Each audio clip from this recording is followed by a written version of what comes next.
In this tutorial, we are going to cover how to take a file that we need to upload to the web and make it smaller using a program called HandBrake. The first thing that I like to do is check my file size. I can do this by selecting my file, holding the control button, and clicking on my file. This will give me a drop-down menu from which I want to select Get Info. At the top right-hand corner of the Get Info window, we will see how large our file is. In this case, I may not need to even compress my file. If we do need to compress the file, we will go to our Finder window, go to Applications, and scroll to the application HandBrake.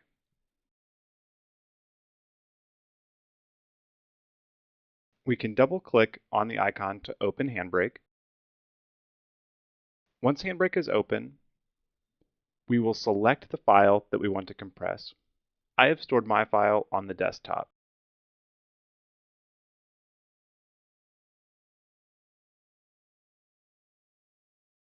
Once we click Open, HandBrake will scan our file.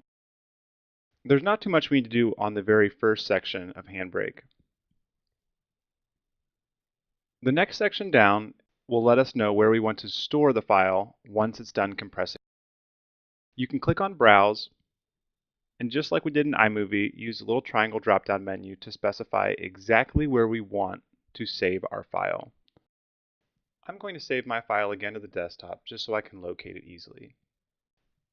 The next thing we need to tell HandBrake is what format we want to save our video in. MP4 will be fine. We want to ensure that we click the Web Optimized checkbox. This will tell HandBrake that we're going to be uploading this file to the web and to make it as small as possible. The next thing we need to tell HandBrake is what codec we want to use. Again, the default setting H.264 will be fine. We will be using the constant quality compression style. We want to ensure that the RF reads around 30. The larger the number, the more compression we will have to our file. So the larger the number, the smaller our file size will be. All we have to do now is hit Start. Depending on how long our video is, this process can take several minutes. At the bottom of the HandBrake window, we will see an estimate of how long our project will take to complete.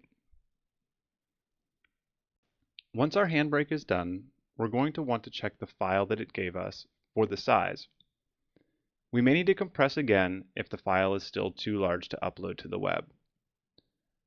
In order to check, we will select the new file, hit Control and then click on the file, go to Get Info, and on the upper right-hand corner, we will see that our new video is indeed much smaller than our old video.